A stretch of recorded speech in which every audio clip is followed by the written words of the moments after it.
नमस्कार। ये सोचना भी कमाल है कि आज से हजारों साल पहले भारत की धरती पर बसे पहले शहरों में आज के मॉडर्न शहरों जैसी जटिल ड्रेनेज सिस्टम हुआ करती थी। आज हम भारत के उस शानदार अतीत के सफर पर निकल रहे हैं, जहां हम शुरुआती पत्थर के औजारों से लेकर सिंधु घाटी की उन्नत शहरी सभ्यताओं तक का सफर तय करेंगे। चलिए देखते हैं कि ये सब शुरू कैसे हुआ। तो इस सफर में हम 5 बड़े पड़ावों से गुजरेंगे। हम पत्थर के औजारों से कहानी शुरू करेंगे और पहुंचेंगे भारत की पहली महान शहरी सभ्यता के उन अनसुलझे रहस्यों तक। देखिए, इतने लंबे इतिहास को एक साथ समझना थोड़ा मुश्किल हो सकता है। इसीलिए इतिहासकार त्रियुग प्रणाली यानी 3 एज सिस्टम का इस्तेमाल करते हैं। ये एक आसान सा ढांचा है जिसे सीजे थॉमसन ने बनाया था।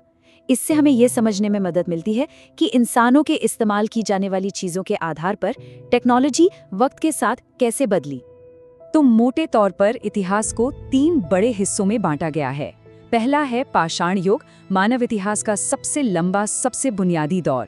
फिर आता है कांस्य युग, ये वो दौर था जब धातु की खोज ने शहरों को जन्म दिया। और आखिर में लौह युग, जो हमें बड़े बड़े साम्राज्यों के दरवाजे तक ले आता है। हर एक युग अपने आप में एक तकनीकी क्रांति थी जिसने इंसानियत की कहानी को हमेशा के लिए बदल दिया। तो चलिए कहानी शुरू करते हैं पाषाण युग से, जो कि मानव इतिहास का एक बहुत ही बड़ा हिस्सा है। लेकिन इसे किसी एक लंबे उबाऊ दौर की तरह मत देखिए।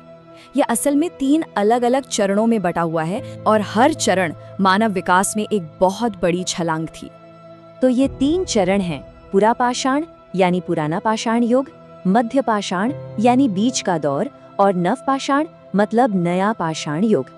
अब चलिए जरा और गहराई से समझते हैं कि इनमें फर्क क्या था। यहाँ पर विकास की कहानी एकदम साफ हो जाती है। पूरा पाषाण काल में जिंदगी का मतलब था बड़े बड़े पत्थर के औजारों से शिकार करना और आग पर काबू पाना। मध्य पाषाण काल आते आते औजार छोटे और पहने हो गए और यहीं पर इंसानों ने पहली बार जानवरों को पालतू बनाना शुरू किया। और फिर आई नवपाषाण क्रांति, जिसने पॉलिश किए हुए औजारों, खेती और स्थायी बस्तियों के साथ सब कुछ बदल कर रख दिया। और इस बदलाव के सबूत हमें पूरे भारत में मिलते हैं। नवपाषाण बस्तियां हर जगह पनप रही थीं और हर जगह से हमें कुछ ना कुछ नया सीखने को मिला। जैसे मेहरगढ़ में हमें सबसे पहले व्यवस्थित घरों के सबूत मिलते हैं। बुर्ज होम की बात करें तो वहां गड्ढों में बने घर मिले। और एक बहुत ही दिलचस्प चीज, वहां इंसानों को उनके कुत्तों के साथ दफनाया जाता था। कोल्डी हवा ने हमें चावल की खेती के शुरुआती सबूत दिए। और दाओजली हेडिंग में जेडाइट पत्थर मिलना बताता है कि उस जमाने में भी व्यापार दूर दूर तक फैला हुआ था। पत्थर के बाद आया तांबे का दौर। ये जो ताम्र पाषाण युग था, जिसे कैल्कोलिथिक एज भी कहते हैं, ये एक बहुत ही जरूरी एक ब्रिज की तरह था। ये वो पल था जब इंसानों ने पहली बार धातु के साथ काम करना सीखा और इसी ने आगे चलकर कांस्य युग और भारत की पहली महान शहरी सभ्यता यानी सिंधु घाटी सभ्यता की नींव रखी।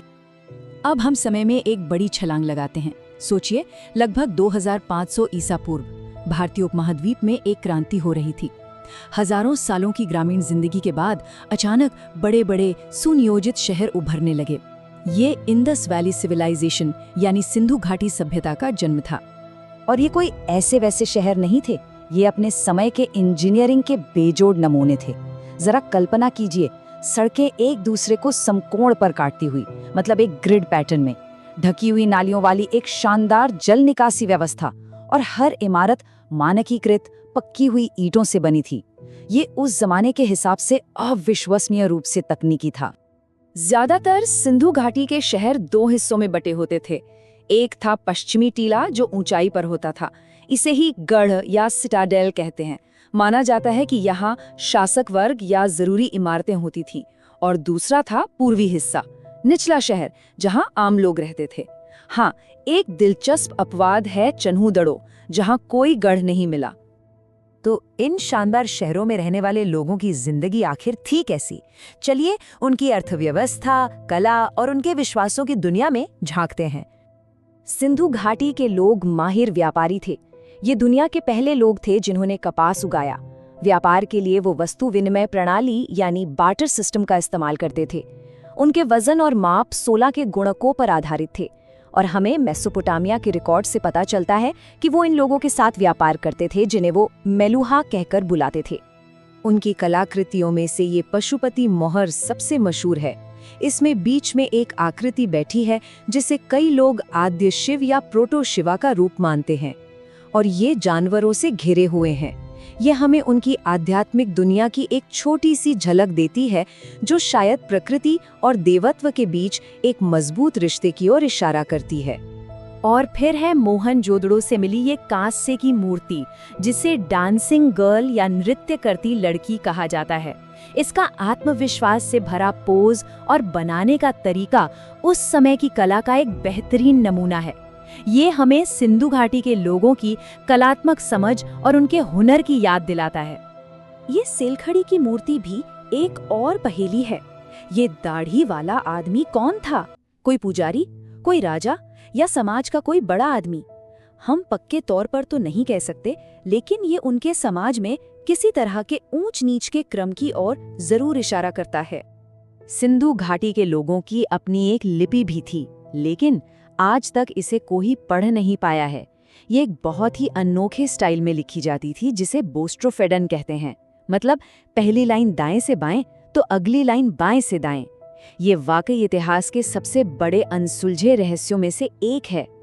चलिए अब फटाफट कुछ सबसे अहम शहरों का एक छोटा सा टूर करते हैं। हड़प्पा, वो जगह जहां सबसे पहले खोज हुई, वहां हमें अनाज के बड़े बड़े भंडार मिले। मोहनजोदड़ो में मिला विशाल स्नानागार, जो शायद किसी धार्मिक काम के लिए इस्तेमाल होता था। धोलावीरा ने तो अपने कमाल के वाटर मैनेजमेंट सिस्टम से सबको हैरान कर दिया। लोथल एक बहुत बड़ा बंदरगाह था, जो उन्हें बाकी दुनिया से जोड़ता था। और कालेबंगन में हमें जुते हुए खेत के सबूत मिले, जो उनकी खेती का पक्का प्रमाण है।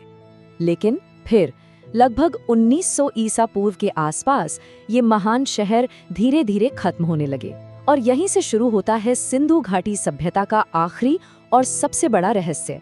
आखिर इतनी उन्नत, इतनी महान सभ्यता का अंत हुआ कैसे? सवाल यही है कि आखिर सिंधु घाटी के लोगों का क्या हुआ? वो कहाँ चले गए? इतिहासकार और पुरातत्वविद दशकों से इस एक सवाल का जवाब तलाश रहे हैं। कई थ्योरीज हैं, पर कोई एक पक्का जवाब नहीं। क्या ये जलवायु परिवर्तन था जिसने उनकी खेती को बर्बाद कर दिया, या फिर कोई भयानक बाढ़ थी जो उनके शहरों को ही बहा ले गई? कुछ लोग विदेशी आक्रमण की बात भी करते हैं, हालांकि इसके सबूत बहुत पुख्ता नहीं है। या फिर शायद उनके व्यापारिक रास्ते टूट गए और अर्थव्यवस्था ढह गई। हो सकता है सच्चाई इन सब वजहों का एक मिला जुला रूप हो। और इसी सवाल के साथ हम आज की ये पड़ताल खत्म करते हैं। जब तक हम उनकी लिपि को डिकोड नहीं कर लेते, सिंधु घाटी के लोग खामोश रहेंगे। उनके राज वक्त की परतों में दबे रहेंगे। कौन जाने उनके शहरों के खंडरों में अभी और कौन से रहस्य दफन हैं, जो बस खोजे जाने का इंतजार कर रहे हैं।